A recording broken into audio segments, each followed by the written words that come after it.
This is FantasyEsque, and welcome back to The Sims 4 Vampire Amazon Royal Saga with the Salazar Coven. We are continuing during our winter escape. The older vampires managed to gather everyone to indulge the kids, particularly in some ancient stories that the Coven has. And of course, they wanted to include the young girls in the kind of stories they would hear. So they kind of left it up to them to decide what they wanted to hear about. Obviously, growing up in the Creature Cradle, their mother, Siri, the brood mother, has been sharing part of their history with them. So they would be aware of, the traders, the legendary figures in history, so and so. Now, Lagatha really was interested in hearing about the Cavadors, one of two ancient bloodlines that died out in the previous generation. Now, the Ranarains also died out, but the Cavadors are of more interest to Lagatha because the Dravages, these two girls, they're replacing the Cavador bloodline as broodmothers. So obviously, she would be curious about the broodmothers that came before her.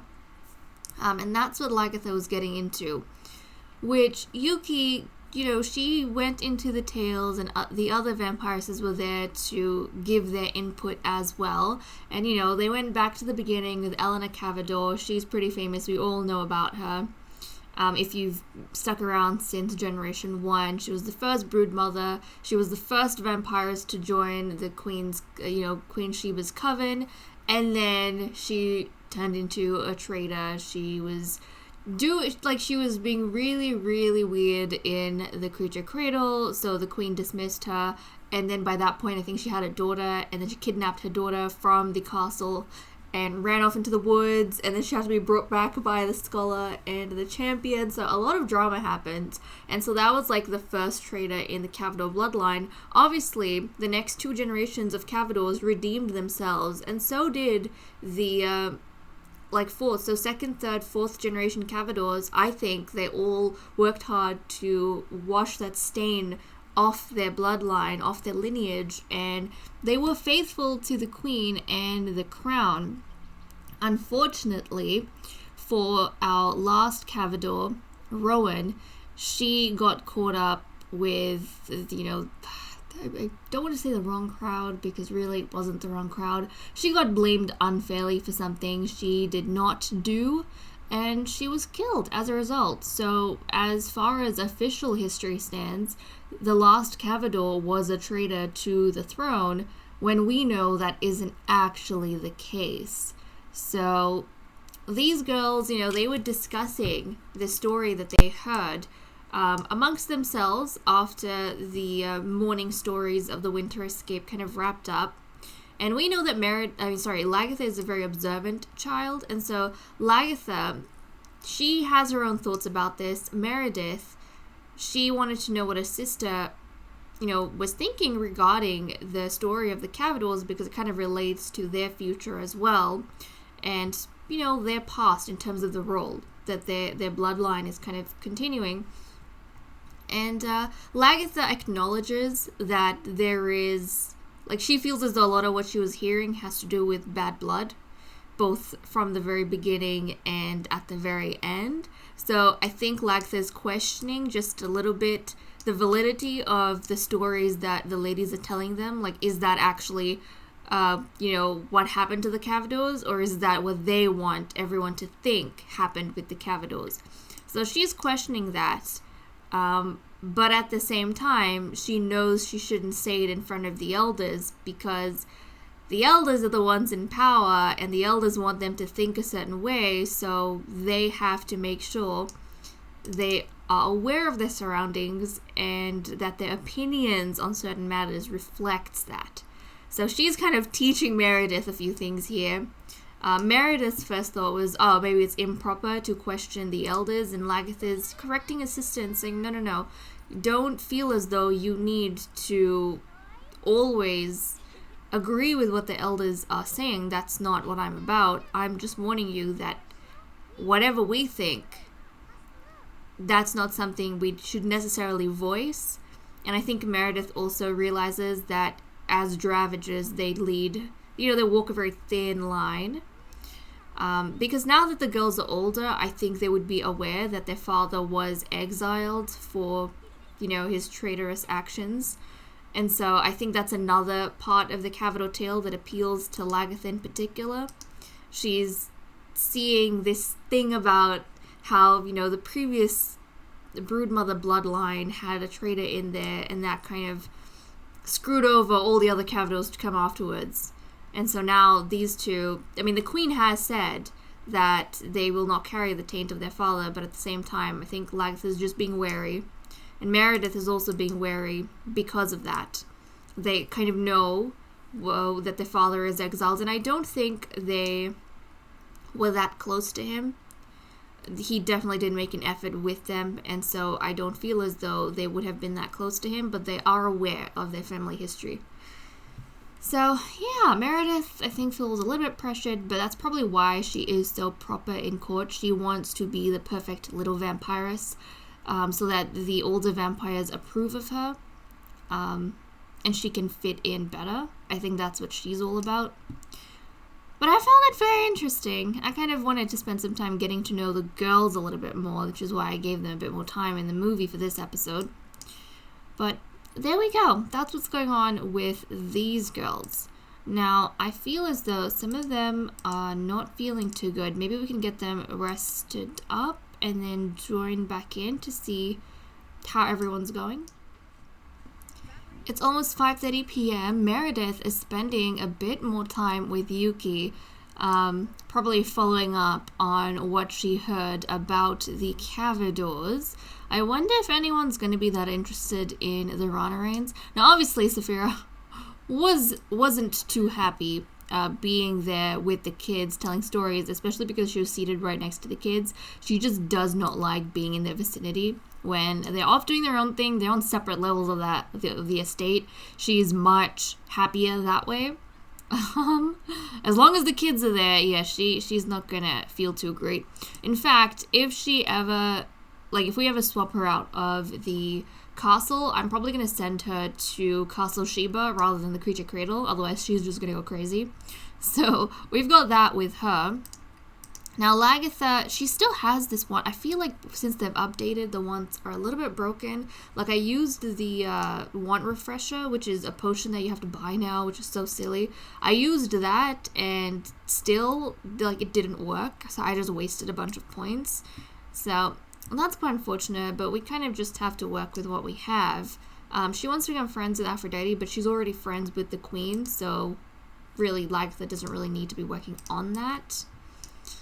But his sister now wants to become friends with Aphrodite. I feel like after the little chat that Lagatha and Meredith had, Meredith is feeling as though she should pay more attention to the important people in the coven, you know, and the queen is the most important person in the coven.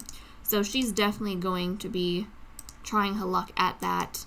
Saphira has chatted with both. For some reason that doesn't even register, so I'm going to leave that be. Now, the queen is interested in chatting with Jackie.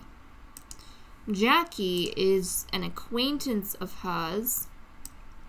Are they related in any way? I don't think they're related in any way. At least not closely related. Actually, Jackie's father is Casey, who is the son of Lady Freya, who was the sister of Athena. Yeah, that's a bit of a stretch.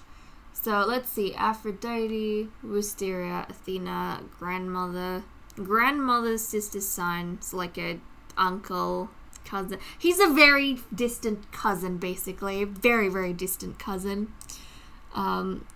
That's Jackie. Hi. I suppose she wants to, I don't know, chat with them, get to know some of the soldiers in her army, which totally makes sense because last time, actually the topic of the Cavadors I feel like would have ended on the revolt, the army revolt that happened at the end of Wisteria's reign. So maybe that's made Aphrodite a little bit concerned, and, you know, she wants to know what the common soldiers in her army are thinking about so that she doesn't have any unwanted surprises like her own mother did during the end of her reign. So there we go. Now, Mirabella, look at her bump. She's in her second trimester. Yep. So she is well and truly showing over here. Now, she wants to become friends with Meredith.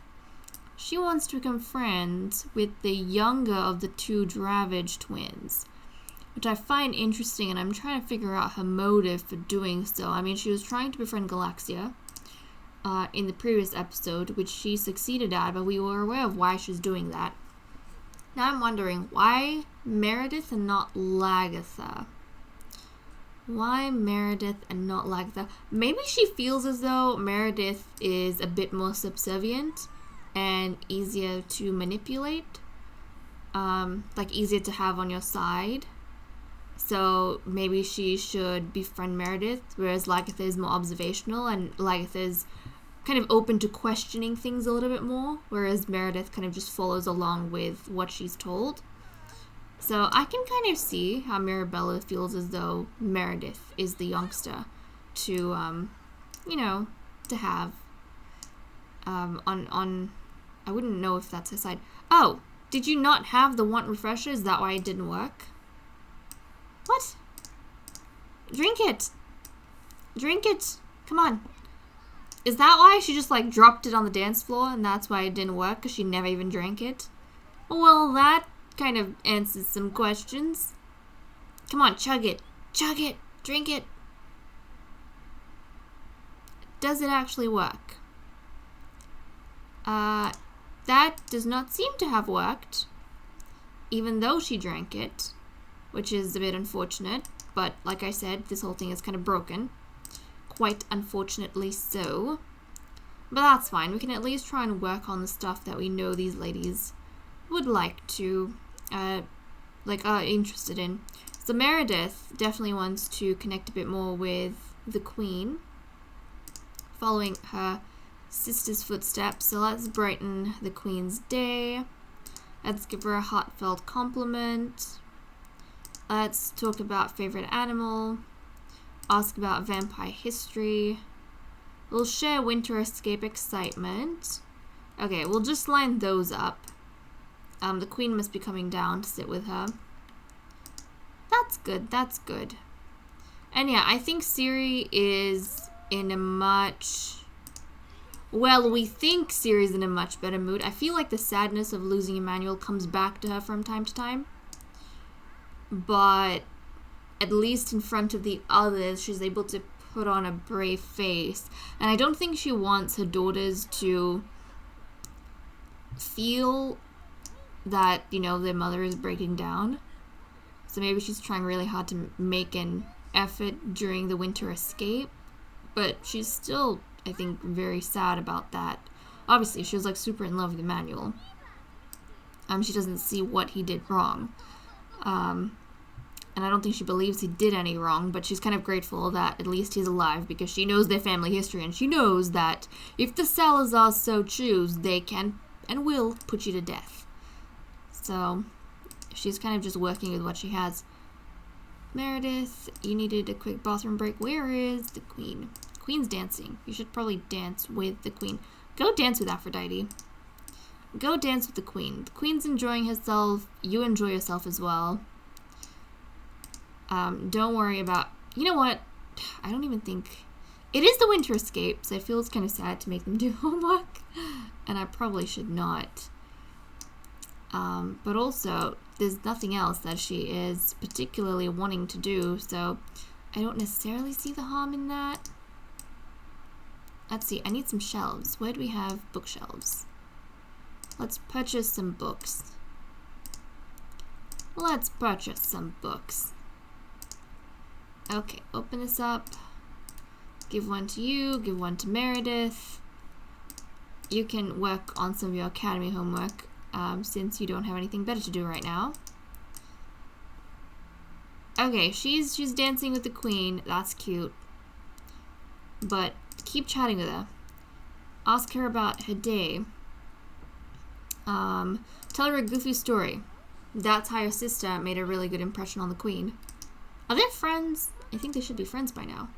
Yeah, they are. Sweet. So she's managed to befriend the Queen. This winter escape is seeming like a really good idea because everyone is making like a connection with each other, so that's really cool. I likes it. But for some reason, like, that's not registering again, which is so odd. Look, you can't even like unpin something you've pinned. It's just silly. This whole thing's broken, I tell you. Whole thing's broken. The Queen's wanting to chat with Jackie. That's probably not even gonna register, even if she does, but we'll line that up for her. And then Mirabella, she wants to become friends with Meredith. So Mirabella, since the Queen's busy right now, why don't you come and enthuse about interests with Meredith. Ask her about school. Share the big news. Let's see. Invite to Field the Baby. She's gonna get like really nice with Meredith. Especially where the heck, Meredith? How are you talking to Meredith when she's all the way down there?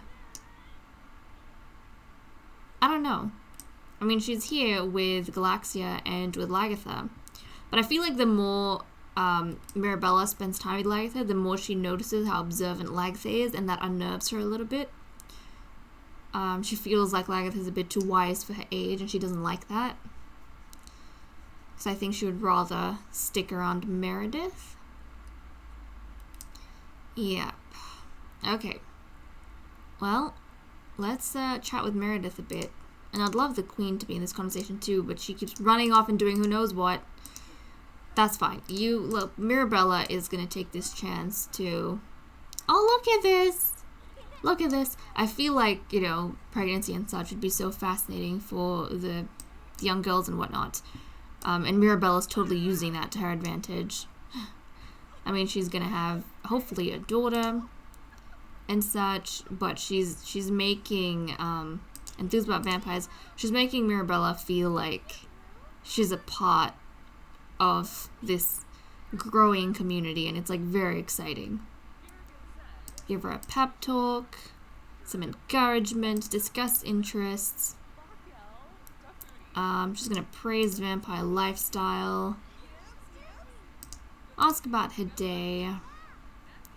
Talk about how cold it is. Sing about the winter escape. We want only positive stuff. Only positive stuff. You're not close enough to start complaining just yet, I think. Do an impression. Tell an engaging story. Share winter escape spirit. Let's see. Let's see, what else? Maybe get to know her. Get to know her a bit more. Look at Lagatha. She's just like enjoying herself dancing. She's like, I don't need no friends. I'm friends with the queen. I don't need any other friends. I just have to know what everyone's thinking. Oh my goodness. She's so cute. She's so cute. And I like that she keeps her sister in line. She keeps her sister in check. So there we go. Okay, we need to keep an eye on like where the queen is and what she's doing. Queenie, can you come out here and talk to Meredith? Like, she really wants to befriend you. She really wants to befriend you, and it's kind of tough when you keep running off and not wanting to do the same. Well, she wanted to befriend you. She's become a bit distracted now with Mirabella. You know what? I reckon Mirabella here has been befriending her. Hey, like, look, she's managed to befriend her. But I think Mirabella has probably warned her or, you know, advised her against or distracted her more like from pursuing a friendship with the queen. Even though she's already friends with the queen, actually. She did manage to befriend the queen, so that's really good. She has a ton of connections now, which is awesome. She's actually friends with Mirabella, Aphrodite, and Yuki. And then her sister is friends with Galaxia, Saphira, and Aphrodite. That's kind of interesting, because they're friends with, like, completely different people in court. I mean, both of them are friends with the queen, but then one of them's friends with Saphira and Galaxia, and the other one's friends with Yuki and Mirabella. So that's kind of cool. That also might be why Mirabella went for Meredith, and she wanted to befriend Meredith, because, like Lagatha, it seems as though she's already picked her allies, or she's already picked the vampires that she's going to follow, and she's going to take after. So Mirabella wants someone she can mold, and Meredith is more kind of like that. Like, she's got less influence on her right now. Because she'd befriended less people. So that's kind of interesting. I love how these kind of things pan out. It makes you think, you know. But okay, these ladies, they're going to spend the rest of the night here at the Winter Escape. And they're going to return to the castle, where we are going to have our princesses arrive and join us. Now, unfortunately, I will have to, I think, move Meredith and Lagatha to the creature cradle and bring the princesses in. And then I might get Saphira to go to go to Castle Sheba, and I'll bring in one of the other ladies. Huh. Yeah, I think that's what I'll do. I might bring, not Galaxia, Yuki. I think we'll bring back Yuki. We'll bring back Yuki. Since Galaxia's daughter's at the creature cradle, and then she'll probably want to spend time with them. So, I will see you guys in a second when we have returned to the castle. Okay, we are back in court, and joining us are our two princesses, Eden and Guinevere Salazar. I'm so excited, guys. We've been waiting for this since the day they were born, and finally our babies are joining us. Now, you guys might have already noticed in the portrait panel of like our other Sims when we were at the Winter Escape that I gave the princesses a makeover. Finally, we'll be getting a look at them. But they both have a very similar color scheme. Eden is in, like, she has got black and gold colors. And then Guinevere, the second-born princess, the younger twin, she has black and silver. So sometimes that translates to white because I couldn't find black and silver.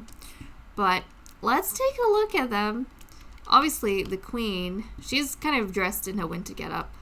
But let's take a look at our lovelies. Oh my goodness, this is so exciting. This is so exciting.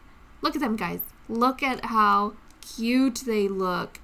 Now, compared to the Dravagers, they definitely are chubby princesses, but I love that. Kind of makes sense that, you know, they have like an abundance of everything as members of the royal family. And obviously they would be just spoiled, senseless. But it's kind of cute. They both have like a gap tooth, I think. Like both of them do. Which is... I love that little detail on them. And I don't remember who had that. I don't think their mother does. I don't remember who had this feature. I feel like someone did, but look at her teeth. Her teeth are all... Does she have sharp teeth or normal teeth? I can't tell. She might have sharp teeth, but she's gonna have to like growl or something because it's just, I can't tell right now. Anyways, her kids do not have sharp teeth. They have a gap tooth though. It looks so cute. Their father's orange eyes, of course, black hair. Now on the left we have Princess Eden. She's got the gold circlet, and then her sister Guinevere has the silver circlet, so we can tell who the heiress is and who the second born is.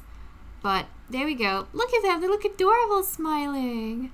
Now, interesting thing. We have to get into the traits of these two princesses. So, how has growing up in the creature cradle impacted them? What kind of girls are we bringing into the palace? Because with Lagertha, she's a loner. With Meredith, she's proper. Now, our heiress, Princess Eden, is adventurous. So, very much like her aunt Galaxia, I think. I feel as though with the adventurous trait, it probably means that, at least in my head, Eden is obviously someone who loves new experiences and she's open to new ideas, and when it comes to like strange things and alien concepts, she's a bit more braver because she just doesn't have the fears of, you know, sticking to one thing, one place. She likes experiencing things. And I think that's a very important trait to have as a future queen. You have to be open to new experiences, because if you're not, then how will you improve the lives of, you know, potentially new citizens? Like, even with the spellcasters, if some of our queens weren't as open-minded, like as Wisteria and such, and they were too rooted in the past, I feel as though like the spellcasters would have still been living a really crappy life, but they're not, because some queens in the past were brave enough to change things. Now, we have Eden, the lovely adventurous heiress. And then we have, guys, her evil twin sister. Yes, guys, evil. Princess Guinevere has the evil trait. I don't know how these two were raised so differently, but Guinevere is evil. And this is not even like Wisteria level evil, which Wisteria I think became evil. She gained that trait when she turned into an adult. This is like Isadora level evil, like being born with evilness like Isadora was. So I'm really scared. With Wisteria, because she developed that evil trait later in life, it was more of a necessary evil to her in a lot of the things she did, rather than outright villainy. I just want to make people make people's lives crap for the sake of it. This is more Guinevere. Guinevere is like Isadora, right? Like the plotting kind of evil, wanting to bring other people down kind of evil. So I'm afraid. I'm very afraid. Because, you know, she's starting early. Who knows how she's going to break people down. And I'm also wondering if she's going to get along well with Mirabella, potentially, because Mirabella is also evil, and Mirabella's evilness was something that she developed as a child, so she had, like, that inborn evilness, like Isadora. Oh, I'm speeding things along. I was speeding things along accidentally.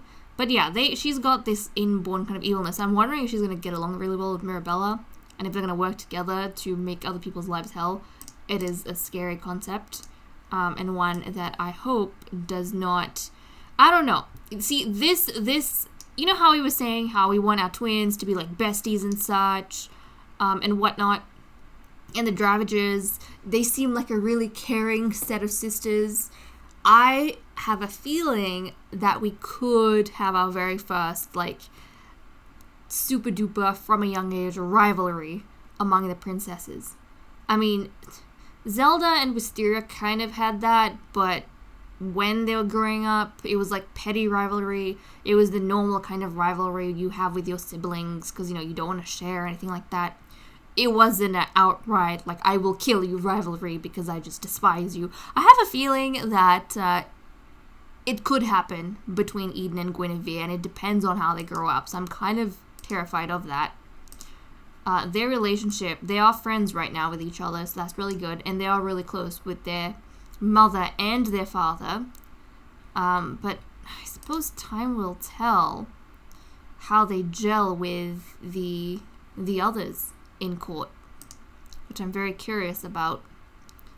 But I'm actually going to turn autonomy back on, and then I'm going to leave them to it to see how they adjust to life in court. But also, let's give them their quarters. Let's assign this to Eden, and we'll assign this bed to Princess Guinevere, so they have a chamber to themselves. But my.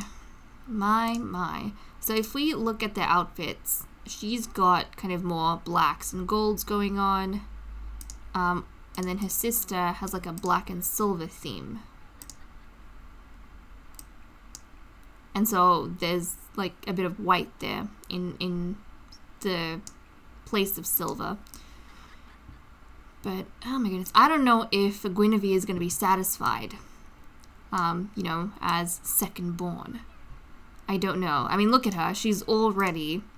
What does Eden do? Eden is wandering off on her own, exploring. She's exploring the castle. She's probably very excited to see this new home of hers. Obviously, they visited before, but, you know, she was very young. Whereas Guinevere is not interested in exploring the castle. She's interested in these seats on the platform, places of power, places of importance. She's interested in that. So look, she's sitting down where Saphira normally is, and she's chatting with her mother, because that's what she's drawn to. I seriously hope that we don't have a rivalry with these two. I hope they are friends with each other and continue to stay friends. Also, guys, I remember when we were playing with the Dravagers, or when they first moved in, I was saying how they have rounded ears, and they have, you know, obviously we don't have glowing eyes, and that was one of the reasons for conflict with their father Emmanuel and mother Siri. But then I also said there might be a glitch with the game because even the princesses as toddlers had rounded ears. However, when they aged up, they got their sharp ears. So that means the Dravagers, they do actually have the rounded ears. Because these guys, like, you look, she has a point. She has a pointy ear. Right over there, you can see. And same thing with her sister. They've got their parents' pointy ears, which totally makes sense because both their mother and father had the sharp ears. So I just had to point that out. That made me really, really happy to see that they got the, you know, proper lineages. And look at this! They have school uniforms. Like, I don't know since when this has become a thing, but I kind of love it. And Mirabella is setting things on fire. I see that, Mirabella. I see it. It's okay. Yuki's dealing with it. But they're going to head off to Academy now. That is fine and well. But yeah, that's what we have for the girls. At least we got to bring them into court and, introduce them to part of the court, not everyone, part of the court. I want to see, how the others feel about them once they come in as well. Things have been relatively peaceful because literally all the adults in this generation are quite nice, except for the new spellcaster that we got. The new alchemist. So I'm curious about what Guinevere is going to do now in this dynamic, being like an evil child, an innately evil child. Okay, Mirabella. Mirabella, she's in what? Are you in your 3rd trimester already? Honey! Wow, her pregnancy has been going by really fast. I suppose because we've had some, playing off camera with the winter escape and such. But wow, that's gone by very quick. And I don't actually know if she's gonna be having her baby in this episode or the next one. Because I can't remember when she got pregnant and this doesn't specify. I don't know when she went into her 3rd trimester. I'm a little bit confused. But okay, I think we might wait until the princesses are back and then we'll kind of continue. Lady Mirabella is busy making some important potions for us so that our vampires stop having to go out and hunt, which I've been doing off camera because I want to focus on other things during the episode. But finally, after experimenting a bit, she managed to discover the potion that is essential to her job. And now she's making some. But I don't know how close she is to giving birth, so I'm kind of nervous to keep my eyes off her. At this point, I'm wondering, might as well do it in this episode, because she's in her 3rd trimester and I don't want to have to wait till the next episode for us to find out whether she's gonna have girls or boys, or a mix. It's almost guaranteed she's gonna have multiples, but whether she has twins or triplets, that's what I want to know. Triplet girls would be great. She could fill up the Glimmerbrook Embassy real quick, but it would be impractical. It's better to stagger the ages of the kids, but well. Now, while we're kind of waiting for her to go into labor, the princesses have returned from academy. Now, remember how I was saying I could kind of see Guinevere getting along quite well with let's just get you changed into your sleepwear, should you choose to go to sleep. But I was saying how I could see Guinevere maybe getting along with Mirabella because they're both evil. However, Eden came back from academy and she was doing her homework in the dining over here, right? And then Mirabella out of nowhere came and she started helping the princess with her homework. And then straight after she received help, Eden got the wish to become friends with Mirabella. So that was unexpected of me. But it's almost as though in Mirabella's eyes, she's kind of like, forget the second born, I want to stake my claim on the heiress. So she's decided she wants to, she was trying to influence the heiress. She was trying to chummy up. And Eden, probably not knowing any better, has decided that, you know what, this lady is very nice in the coven. I like her a lot. And she was very kind to me. And she might make a good friend. That's where Eden is at. So I'm a little bit worried about where that's going to go. But that's one thing we have in the works. And then the queen still wanted to chat with Jackie. So I was actually thinking we might be able to, because we have this summoning, which really is not a formal group or anything. It's literally just the Sims that the queen wants to have over at the castle. And this is just the easiest way to get them here. So we're gonna summon Jackie actually to the castle because the queen wants to chat with him. She wants to get to know the common soldiers in her army. So I'll go do that. Come on, come inside. Come inside. Yes, it is snowing. It is terribly cold. That is fine. Come inside. Guinevere, she's over here Playing some chess with Yuki. Well, I can see how she'd be learning castle and coven politics right over here, but what's this?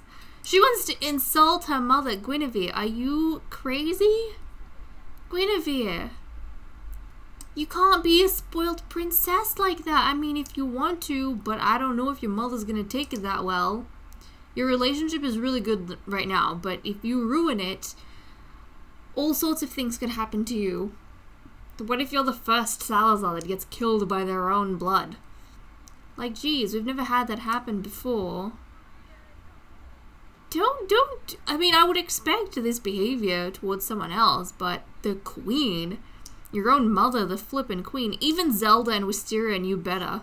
And I think even Isadora knew better than to, you know, throw tantrums to their mother, because like Athena, their mother Athena was scary as hell. But wow, okay, we've got that going on. Yes, Jackie, where is he? Where did Jackie go? I don't know where the heck he went. Where is Jackie? Is he downstairs? Is he upstairs? Yep. Who likes fitness? I don't know. Someone likes fitness. Probably Guinevere. But Jackie's up here. Totally makes sense. We shall welcome him, I suppose. And talk with him a little bit, because that's what she wanted to do. She wants to know what the soldiers are thinking, what's going on in their mind. Yep, look at this. The queen is hurt by the way Guinevere's been acting, which is quite unfortunate. And I really hope Guinevere doesn't isolate herself from the members of the coven and become like... Imagine the two evil ladies in the coven become rivals. The two evil ones. I mean, that probably would be appropriate. But okay, have a bit of a chat with him.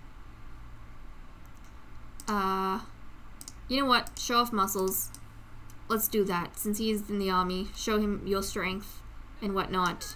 Reassure him that it's following the right person. Yeah, okay, so that counted. Nice. Okay, so yeah, he's a bit scared now. Probably from being in the queen's presence. He's probably wondering, why was I singled out and called to the coven? Can I leave now? I've given my report. Everything's fine. He looks worried. Okay, we'll send him home. Oh my goodness, he looks really worried. And the queen wants to become friends with Mirabella. Okay. I don't know how Mirabella's doing it, but she's getting everyone on her side, slowly but surely. I suppose that's good. But okay, I think at this point, I'm just gonna play off camera for a bit until Mirabella's ready to have her baby, and then we'll dive back in.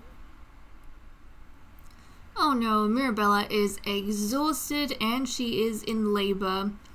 Oh, look at this strain. Well, she's going to give birth, like, in a second here.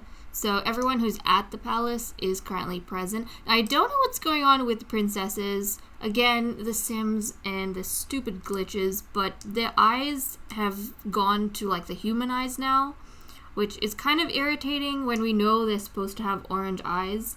But this does happen sometimes. Like, it happens a lot to any of the spellcaster children I play with, and I use the vampiric eyes. I don't know why it's happening with them, because they are vampiric children, and so they should have no problems, but who the hell knows? I don't know. We know they have the orange eyes, and usually that problem goes away once they're teens, because then, I don't know, the game registers it and doesn't have a conflict. For some reason, though, they can't process that in kids and sometimes toddlers, so we're just gonna have to ignore that. But Mirabella, she is also quite huge. But regardless of, you know, the size of these ladies, I mean, the ones who did get pregnant, Galaxia, the queen, and Ciri, they all had twins, so I'm kind of expecting twins. But let's not waste any more time, and let's have a look what's going on. Actually, before we jump into that, really quickly, Yuki... We know that, you know, her bloodline's going to die with her, the Noxars, because unfortunately she did not get to breed since we maxed out all of the spots available for baby girls. And we kind of thought she was okay with that, but then she had this fear recently, fear of unfulfilled dreams. Lady Yuki feels unfulfilled and dissatisfied with how life is going. Lady Yuki will occasionally become upset with her life direction. So that's kind of really interesting, and it makes me wonder if all of the feelings she had about not taking part in the breeding cycle, it's kind of surfaced ever since Mirabella's gotten pregnant, because now that she's seeing, like, a spellcaster, someone other than a vampire, conceive and have a baby, it's kind of solidifying for her the fact that her bloodline ends with her, and I think she's quite disappointed by that, because, you know, she's a scholar. Collecting and recording history is part of her role, and I think she takes that very seriously, and knowing that she will have to record her own history as being one that ends an ancient, or not an ancient bloodline, but, you know, an old bloodline. I think that's going to make her quite upset, and so she's going to have to find a way to deal with that. But okay, Mirabella, let's have your baby, honey. Let's see. Are we going to have are you going to have a daughter? Are you going to have the girl that you've been wanting? Let's see. Or even daughters.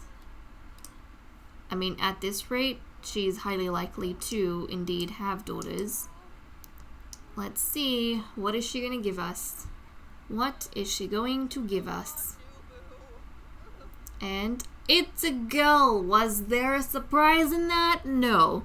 I think we were expecting girls, and everyone was really confident. They have been in this generation of having a girl. It's like not even a surprise. But definitely she'd be really happy with this, because her bloodline is continuing. She hasn't disappointed the queen. I think the queen was keeping a close eye on her, since she, you know, convinced Aphrodite to allow her permission to breed ahead of her adult birthday. She had, like, you know, this thing on, like, this strain on her shoulders to have a baby girl, because if she didn't, then the queen would be like, well, you talked me into giving you a chance, and then you kind of wasted it. So she got the girl, which is great. She's no doubt satisfied. The queen is satisfied. And now I think Mirabella can focus, now that she's had the baby girl and secured her bloodline. She can probably focus on her magical skills and spells and other things. So that's really good. We are going to name this baby girl Xiomara Covenrose. Xiomara Covenrose. And this name was suggested to me by EKA98, so thank you so much for such a lovely name. Xiomara Covenrose. Another girl. Are we surprised? No, we were kind of expecting it. So, Xiomara, and let's see. Let's take a look, shall we? I'm going to name this little girl Serana Covenrose. I like that name. Serana Covenrose. And this name was suggested to me by Erin Cian Win. So thank you so much for that name suggestion. And some of these names are from like years ago. Some of them are really recent, like, you know, in this season, and some of them are from years ago, back in Generation 1. So there are some like names of viewers that have changed since they gave this suggestion, but I'm just going by the name that they had when they gave me that suggestion. Okay, Serana Covenrose and Xiomara Covenrose. Okay, just twin girls. And dark-skinned twin girls. Oh, I'm excited. I'm excited. I think, well, I don't know if they took their father's exact tone or they're a little bit lighter than him.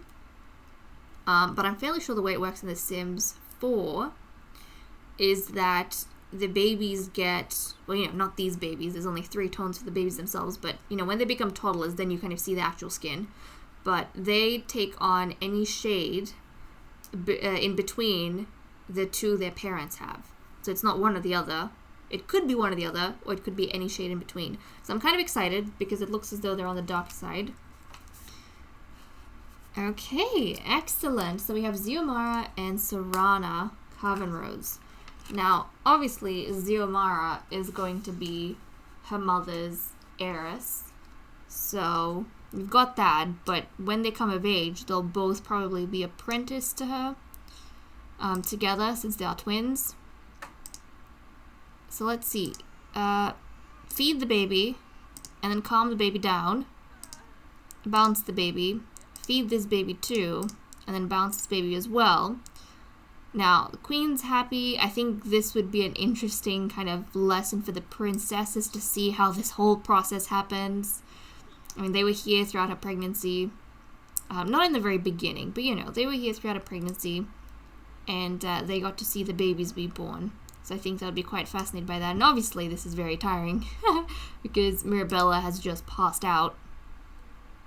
But once you're awake, let's go feed the other baby. And let's see, bounce the baby. We'll go do that. No, look at her. She's like so tired. So tired. But everyone in this generation has had twin girls. This is like the 4th set of twin girls we've had. So, no longer are we surprised. No longer. But you know what? This makes me think. We had so many girls in this generation, I believe, because last generation we had so many boys. I mean, just look at the boys in the army. They're all from last generation. So I almost wonder if the next generation, we're going to have like a ton of boys. We might have like a lot of twin, triplet boys like we did with Wisteria, because this generation was just filled with girls. So I suppose it's like a give and take. Because it's definitely, like I know it feels like we've started having more and more girls, or it's easier to have baby girls the more generations in we've gotten. But that's not true, because last generation, it was really tough to have girls, even though we were having a ton of multiples. And actually, if you look at the amount of babies and gender of babies born in every generation, they're all different. They all differ. So, okay. Well, we have that all wrapped up. Now, Mirabella has in her bloodline Xiomara and Serana Coven Rose. I love their names. They have such nice names. Xiomara and Serana. They're going to be black-haired beauties. Time will tell if they have their father's blue eyes or if they have their mother's white eyes. I think that'll be very fascinating. Unless the game screws us over and gives them human eyes, which it probably will. But, well, we'll ignore that. And we'll no doubt try and fix them as they age. But oh my goodness, we have the council reappointment tomorrow. Holy cow. Okay, so we have that to look forward to in the next episode. And I also want to really get our... Oh, the babies are going to be aging up soon, but they're going to be sent out to the embassy, so we probably won't see them much. But I also, in the next episode, want to do the Salazar readings. So I want to get the readings for our princesses over and done with, so that's recorded.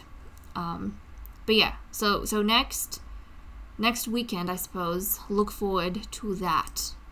But okay, guys, with that said and done, I'm going to leave off. Thank you so much for watching. I hope you all enjoyed, and I will see you all in the next episode. Bye-bye.